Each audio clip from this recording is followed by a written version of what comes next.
going, Emeka? What are you hiding? The funds are confirmed. Ensure the security detail is in place for the handover tonight. My husband? Who is he really? I trusted you, but now everything feels like a lie. Welcome back, family. Please don't forget to like, share, and subscribe so you never miss a journey into our timeless tales. The first morning Chinelo woke as a married woman, the rain had stopped, but the air still hung heavy with dampness. Sunlight slanted through the gaps in the thatch, painting thin golden lines across the wet floor. She lay still for a moment, listening to Emeka's steady breathing beside her on the thin mat. His arm rested lightly across her waist, not possessive, just present. For the first time in her life, someone shared the space meant only for sleeping. It felt strange. It felt safe. She slipped out carefully so as not to wake him, tied her wrapper, and stepped outside. The compound was quiet, except for the drip of leftover water from the mango tree. Ngozi was already up, sweeping with slow, careful strokes. When she saw Chinelo, she offered a small, tired smile. "Good morning, wife," Ngozi said softly. Chinelo returned the smile. "Good morning, Mama." They did not speak much after that. Words felt too big for the ordinary morning. Chinelo fetched water as usual, balancing the full pot on her head while the village slowly stirred awake. Women heading to their farms paused to look at her. Some whispered, some smiled pityingly. One older woman, Mama Ifeoma, called out from her doorway. "So, the new bride is already fetching water. No rest after the wedding?" Chinelo kept walking. "Water does not wait for rest, Mama." Behind her, laughter followed like a shadow. When she returned, Emeka was awake. He had swept the inside of the hut and mopped up the puddles with an old cloth. He looked up when she entered, his face softening. "Good morning, my wife," he said, the words shy but warm. Chinelo set the pot down and smiled. "Good morning, my husband." They ate together. Leftover yam porridge warmed over the fire, shared from one bowl. Ngozi joined them, but she ate little, watching the two of them with quiet eyes. After the meal, Emeka stood. "I will go look for work today," he said. "There is a trader in the next village who sometimes needs hands to load goods." Chinelo nodded. "I will go with Mama to the farms. The cassava needs weeding." Ngozi touched Emeka's arm briefly. "Be careful on the road, my son." He bowed his head. "Yes, Mama." They left together, walking side by side down the narrow path. Behind them, voices rose again. "Look at the new couple," someone called from a nearby compound. "Instead of a honeymoon, they go to labor. Poverty does not rest." Emeka did not flinch. Chinelo kept her gaze forward. They parted at the farm path, him toward the main road, her and Ngozi toward the fields. The day stretched long and hot. The sun beat down without mercy. Chinelo's hands moved steadily through the cassava rows, pulling weeds, breaking soil with her small hoe. Sweat ran into her eyes. Blisters formed where the handle rubbed. By afternoon, her back ached, but she did not stop. Ngozi worked beside her more slowly, pausing often to catch her breath. When the sun began to sink, they gathered their tools and started home. Chinelo carried the heavier bundle. Ngozi walked in silence for most of the way, then spoke quietly. "You are happy, aren't you?" Chinelo looked at her mother. "Yes, Mama, even with the hard days." Ngozi nodded. "I see it in your eyes. Peace I have not seen you before." They reached the hut as dusk settled. Emeka was already there, sitting on the low stool outside. In his hands he held a small loaf of bread, slightly stale but whole, and 3 small coins tied in a cloth. Chinelo stopped short. "You found work." He stood, smiling faintly. "The trader let me carry bags all day. He paid me this, enough for tomorrow's food, maybe more." Ngozi's eyes softened. "Well done, my son." They ate the bread together that night, tearing it carefully, savoring each piece as if it were a feast. Chinello watched Emeka break off the largest share for her and Ngozi first. Something inside her settled deeper. This was not the life the village imagined for a bride, but it was theirs. Days turned to weeks in the same rhythm. They woke before dawn. Chinello and Ngozi went to the farms or fetched water or sold firewood. Emeka walked to neighboring villages for any job that paid, loading, carrying, repairing fences, digging. Some days he returned with a little money, some days with nothing but tired feet and quiet apologies. Yet the hut never felt empty of laughter. One evening, after a day when Emeka came back empty-handed and Ngozi's cough had returned from the dust, they sat outside watching fireflies flicker in the dark. Ngozi looked at them both. "I have suffered many years alone, but I have never seen this kind of peace in a home, even when the pot is empty." Chinello leaned against Emeka. "Love makes the suffering lighter." Emeka squeezed her hand. "And shared suffering makes the love stronger."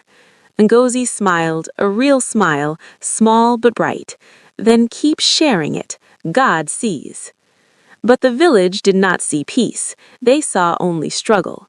Mama Nkechi's voice carried across the market one morning when Chinello went to sell a small bundle of firewood. "Still carrying wood, eh? Thought marriage would change something. But no, same girl, same load, new beggar husband." The women around her laughed. Chinello arranged the sticks neatly, accepted the coins, and walked away without a word.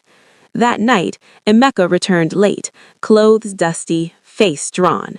He sat outside the hut with his head in his hands. Chinello came out and sat beside him. "Hard day?" she asked gently. He nodded. "No work today.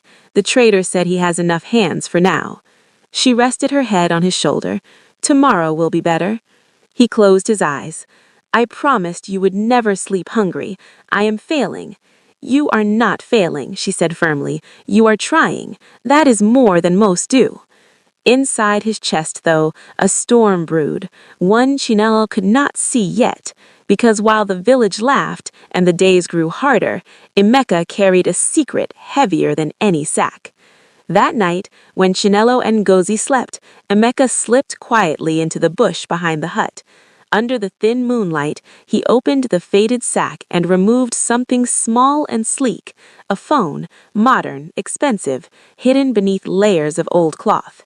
He powered it on, the screen's glow lighting his face for a brief moment. He typed a short message, then powered the phone off and returned it to its hiding place. He returned to the mat, lay beside his wife, and stared at the leaking roof until sleep finally came. Outside, the village slept soundly, convinced they had been right all along. They had no idea the storm inside Emeka was about to break and change everything. The dry season settled over Aziugo like a heavy blanket, sucking moisture from the earth and leaving cracked red soil in its wake. Crops wilted in the fields, wells ran low, jobs became scarcer than rain. For Chinello, Emeka, and Ngozi, the hardship that had always hovered at the edges of their lives now moved to the center. Emeka walked farther each day, sometimes to 3 villages away, searching for any work that would pay. He carried sacks of yam for traders, repaired broken fences for farmers, hauled water for households that could afford to pay a few coins. But the drought had made everyone stingy. Many turned him away with a shake of the head or a curt, "Nothing today." He returned home with dust on his face, blisters on his feet, and hands empty more often than not. One evening, he came back as the sun dipped below the horizon, shirt soaked with sweat, eyes hollow. Chinello was outside, stirring a thin soup of ground nut and dried leaves, the only thing left in the pot. Ngozi sat on the stool, coughing quietly into a cloth. Emeka stopped at the compound entrance, shoulders slumped. Chinello looked up. "Nothing again?" He shook his head. "The trader said the market is slow. No one buying, no one hiring." Ngozi's cough deepened. She pressed the cloth harder against her mouth. When she pulled it away, small flecks of red stained the fabric. Chinello's heart lurched. She dropped the spoon and hurried to her mother's side. "Mama, you need medicine, proper medicine, not just herbs." Ngozi waved a weak hand. "It will pass. It always does." But it did not pass. That night, Ngozi's fever rose. She tossed on the mat, murmuring in her sleep. Chinello stayed awake, pressing a damp cloth to her mother's forehead, whispering prayers into the dark. Emeka sat beside her, silent, his face tight with worry. By morning, Ngozi could barely sit up. Her breathing came in shallow rasps. Chinello felt panic rise like floodwater. "We have no money," she whispered to Emeka outside, while Ngozi slept fitfully. "Not even enough for palm oil, let alone medicine from the chemist in the next village." Emeka looked at the ground. "I will find a way." He left without breakfast, walking faster than usual, the sack slung over his shoulder like a burden he could no longer carry lightly. Chinello spent the day tending Ngozi, boiling what little water they had, forcing sips of weak herb tea down her throat, wiping sweat from her brow. Neighbors passed by but did not stop. One woman, Mama Ifeoma, peeked in briefly. "Fever again?" she asked. Chinello nodded, voice tight. "Yes." Mama Ifeoma's sighed. "Poor thing. Drought takes everything, even health." She left without offering help. By afternoon, Ngozi's eyes were glassy. She gripped Chinello's hand weakly. "My daughter, do not cry. God sees."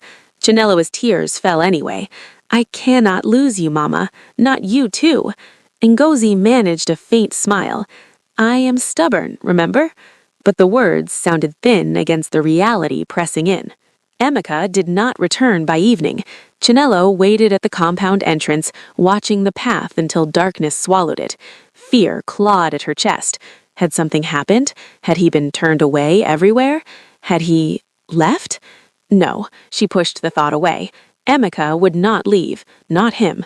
She sat outside all night, back against the wall, listening for footsteps. Ngozi's breathing grew more labored inside the hut. Chinello prayed until her voice cracked. At first light, when the roosters began to crow, she heard the crunch of feet on dry earth. Emeka appeared at the edge of the compound, clothes filthy, face drawn with exhaustion. In one hand, he carried a small plastic bag, in the other, a small bottle of medicine and a few packets of powder. Chinello stood so fast she swayed. "Where were you?" He set the bag down carefully. Inside were sachets of rice, beans, ground nut oil, 2 small loaves of bread, and a handful of oranges. "I went far," he said quietly, "to the big market beyond the 3rd village. I carried loads all day and night for a wholesaler. He paid me enough." Chinello's eyes filled. She stepped forward and wrapped her arms around him, burying her face in his dusty shirt. He smelled of sweat and road dust and relief. "You walked all night?" "I ran most of the way back," he admitted. "I could not let her suffer another day." Ngozi stirred inside. Chinello hurried in with the medicine. She mixed the powder and water, as the chemist's instructions said, helped her mother drink it slowly. Ngozi's eyes fluttered open. "Emeka?" she whispered. He knelt beside the mat. "I'm here, Mama." Ngozi reached out a trembling hand. He took it gently. "You brought this." He nodded. "For you. For both of you." Ngozi's eyes welled. "God sent you to us." Outside, the village began to stir. Whispers started almost immediately. "Did you see?" one woman said to another at the stream later that morning. "The beggar came back with food and medicine. Where did he get money?" Another replied, "Something is not right. No one works that hard for so little and comes home with so much." Mama Nkechi clicked her tongue at the market. "Probably stole it, or begged from pity. Either way, they won't last." But inside the hut, Ngozi slept more peacefully. Chinello prepared a proper meal for the first time in weeks, rice with beans and a little oil. Emeka ate sparingly, giving most to the women. That night, as Ngozi rested, Chinello sat beside Emeka outside under the stars. "How did you really get all that?" she asked softly. Emeka looked at the sky. "I worked. I begged for one last chance from the wholesaler. He gave it." Chinello studied his face. There was something he was not saying, something behind his eyes that flickered and vanished like a shadow, but she did not press. Not tonight. Instead, she leaned against him. Thank you for not giving up. He kissed the top of her head. I promised you, Chinello, never hungry again. I mean to keep that promise. Inside his chest, though, the storm grew louder. The phone in the sack had received a reply hours earlier while he rested briefly under a tree on the long walk back. A single message. We are ready when you are. Just say the word. Emeka had stared at the screen for a long time before powering it off. He was not ready yet, but the weight of empty hands and the fear of failing the woman he loved was pushing him closer to the edge. The village watched and whispered. They still saw only a beggar. They had no idea how close the truth was to breaking free. Ngozi's fever broke on the third day after Emeka returned with the medicine. Color returned to her cheeks slowly, like dawn creeping over the horizon. She could sit up again, even managed a weak laugh when Chinello tried to feed her extra spoonfuls of rice. The small bag of food lasted longer than Chinello expected. Emeka rationed it carefully, making sure every grain counted. The village noticed the change almost immediately. Did you see? One woman whispered to another while pounding yam at the communal mortar. The beggar's wife is cooking rice again. Real rice, not just pop. Where is that money coming from? Maybe he finally found honest work, the other replied, though her tone carried doubt. Mama Nkechi, leaning against her stall at the market edge, was less generous. Honest work doesn't fill a pot overnight. Something is strange about that man. He disappears for a whole day and night, comes back with food and medicine like he owns a shop. Beggars don't do that. The whispers followed Chinello whenever she stepped outside. She felt them like fingers brushing the back of her neck, persistent, curious, suspicious. She tried to ignore them, focusing instead on the small miracles inside their hut. Ngozi breathing easier, Emeka's quiet smile when he returned each evening, the way the three of them could now eat together without measuring every bite. But questions grew inside Chinello like vines in the rainy season. Where had Emeka really gone that night? How had he earned enough in one long day to buy medicine, food, and oil, things that usually took weeks of scraping together? She trusted him. She loved him. Yet trust and love did not silence the small, nagging voice in her mind. One afternoon, after Ngozi had fallen into a peaceful nap, Chinello decided she could no longer wait for answers to fall from the sky. Emeka had left early that morning, saying only that he was checking something in the next village. He kissed her forehead before he went, the way he always did, but his eyes had lingered longer than usual, as if memorizing her face. Chinello waited until the sun climbed high, then slipped quietly out. She told Ngozi she was fetching water, a half-truth, and followed the path Emeka usually took. Her heart beat hard against her ribs. Following her husband felt like betrayal, yet not knowing felt worse. The path wound past the farms, through tall grasses that whispered against her wrapper, then into thicker bush where the village sounds faded. Emeka walked ahead, steady and purposeful. He did not glance back. Chinello stayed far enough behind to remain unseen, stepping lightly over roots and dry leaves. He did not turn toward the main road to the next village. Instead, he veered onto a narrow bush track few people used, a path that led deeper into the untamed land beyond Eziugo's boundaries. Chinello's feet trembled. She almost turned back twice, but something stronger than fear kept her moving. After nearly an hour of walking, the trees thinned into a small clearing. There, parked half-hidden under an overhanging acacia, stood a black vehicle, shiny, expensive, the kind only important men from the city drove. Two men waited beside it, dressed in clean shirts and trousers that looked out of place among the dust and thorns. They straightened when Emeka approached. Chinello ducked behind a thick palm trunk, heart slamming so loud she feared they would hear it. The men bowed slightly, actual bows, respectful and practiced. Emeka spoke to them in low tones she could not catch. One man handed him a thick brown envelope. Emeka opened it, scanned the contents, nodded once, then gave quiet instructions. The second man pulled out a small notebook and wrote quickly. They bowed again. Emeka turned and started back toward the village. The men climbed into the vehicle, the engine purred to life, and they drove away in the opposite direction, tires kicking up red dust. Chinello remained frozen long after the sound faded. Her mind spun. The man who carried her water pot when her shoulders ached, who walked all night to buy medicine for her mother, who slept beside her on a thin mat under a leaking roof, That same man had just given orders to strangers who bowed to him. Chinello turned and ran back toward the hut, feet flying over the path she had so carefully followed. Branches scratched her arms, thorns caught her wrapper. She did not care. By the time she reached home, her breath came in ragged gasps. She slipped inside quietly, poured water over her face, and sat beside Ngolzi's mat as if nothing had happened. Ngolzi stirred. "You are back fast, my daughter. The stream was kind today?" Chinello forced a smile.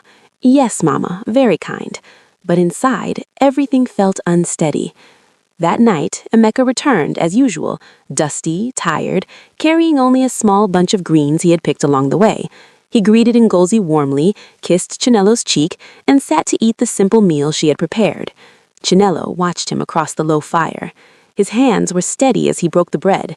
His eyes met hers with the same gentle love she had always known. Yet now she saw layers she had never noticed before, something guarded, something deep and hidden.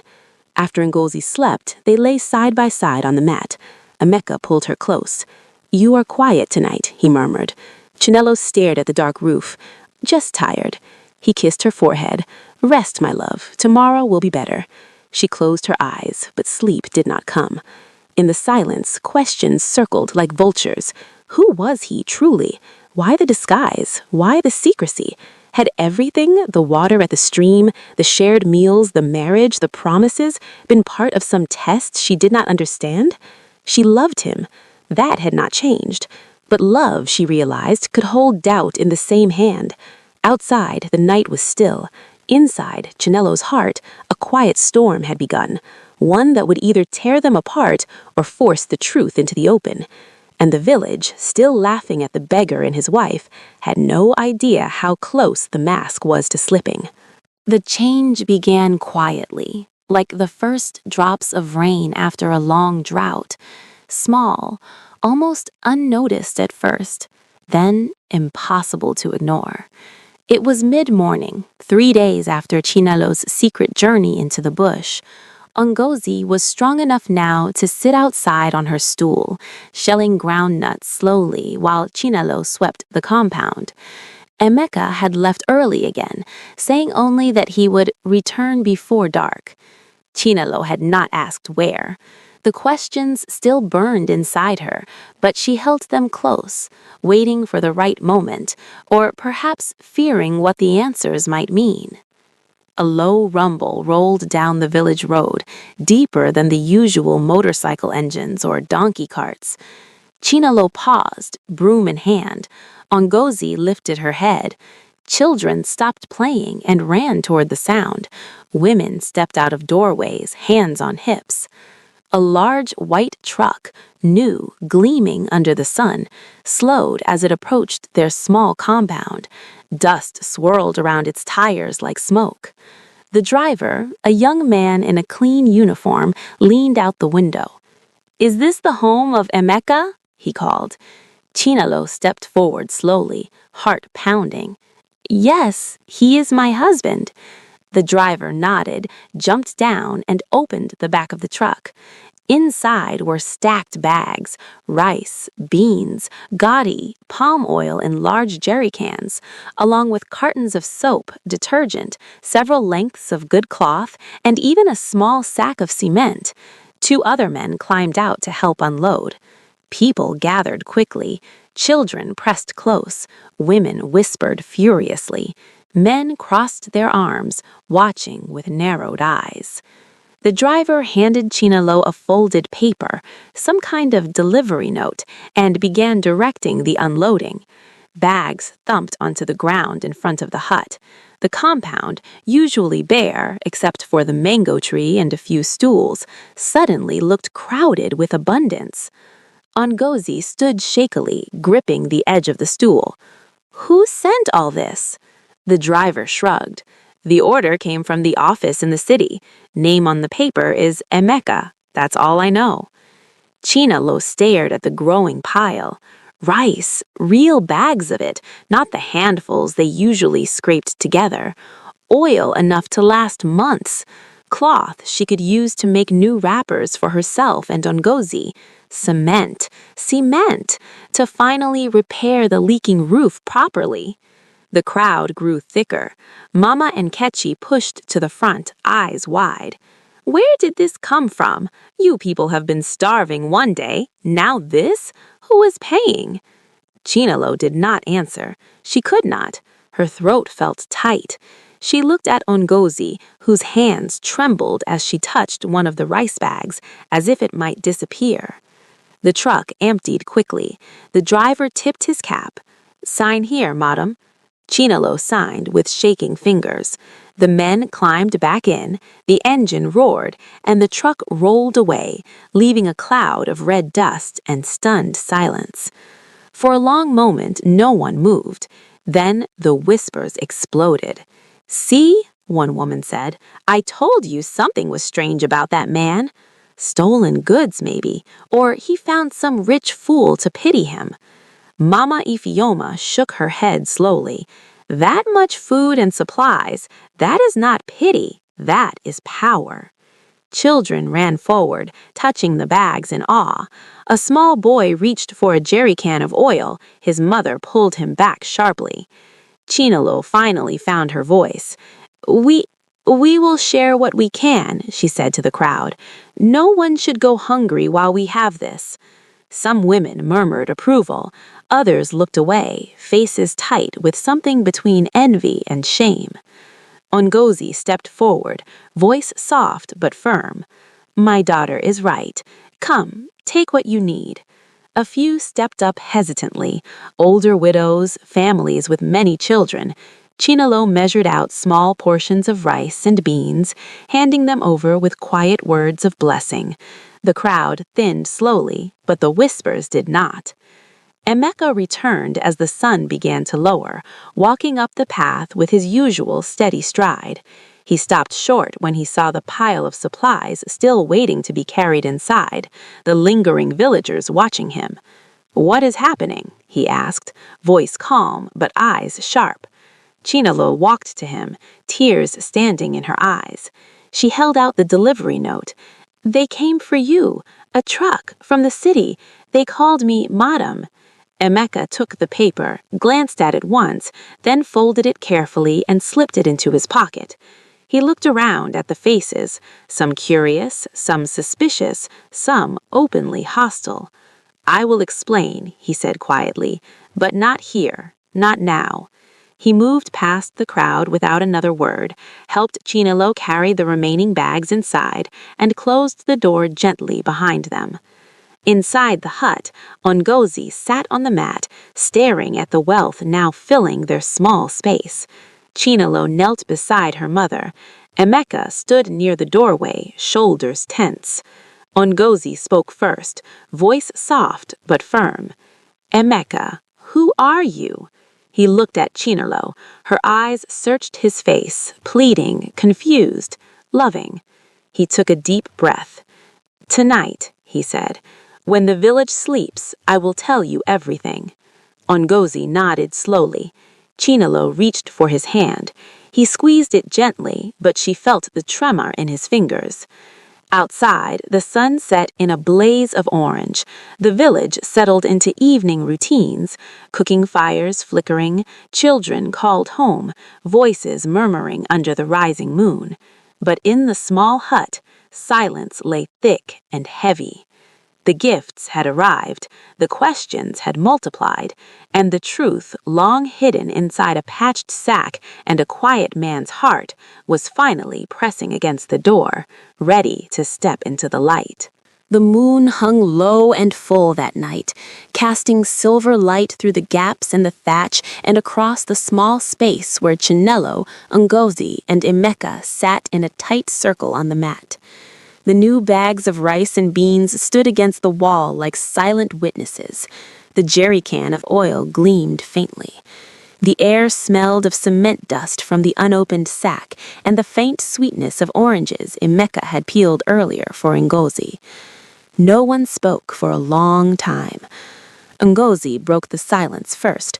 Her voice was still weak from the illness, but steady. "Emeka," she said, We have eaten your food, we have taken your medicine, we have accepted you as son and husband. Now we need the truth, all of it. Emeka looked down at his hands, calloused, scarred from months of labor, yet somehow still gentle. He exhaled slowly, as if releasing a breath he had held for years. My full name is Emeka Nwosu, he began quietly. My father, may his soul rest, built Nwosu Global. Oil rigs in the Delta, real estate in Lagos, tech investments across West Africa, companies worth billions. I was the only son. Everything was supposed to pass to me. Chinelo's breath caught. Ngozi leaned forward slightly, eyes wide but silent. When my father died 5 years ago, Emeka continued, the vultures came.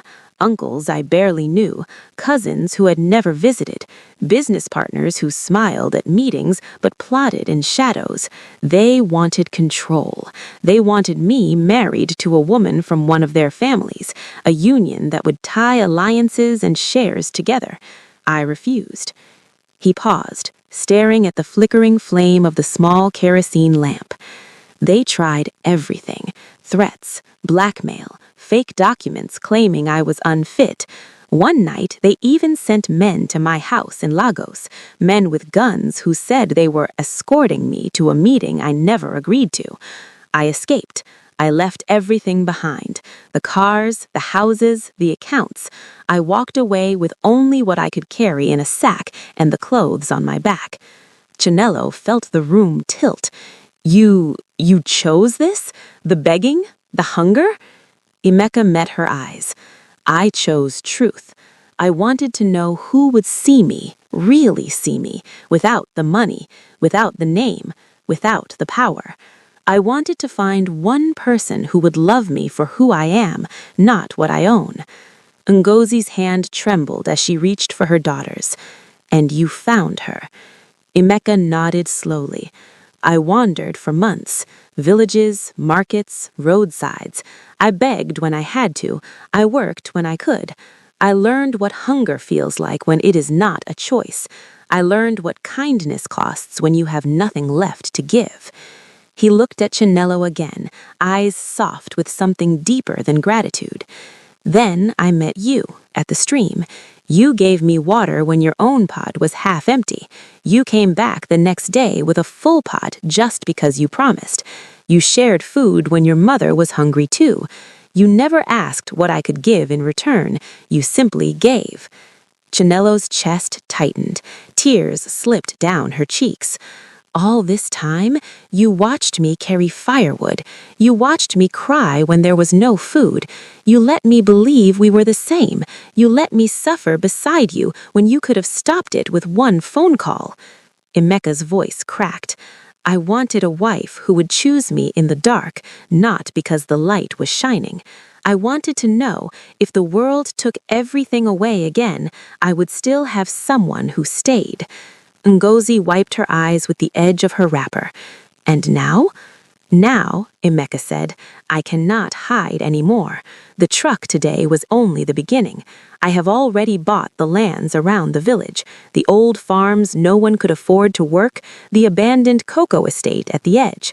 I am bringing doctors, teachers, clean water. Construction starts soon. The village will change. But more than that, I want to change what they think about kindness. Chinelo stood slowly. Her legs felt unsteady. She walked to the doorway and looked out at the quiet compound, the mango tree silver in the moonlight, the path where she had first met him. You lied to me, she whispered. I never lied about my love.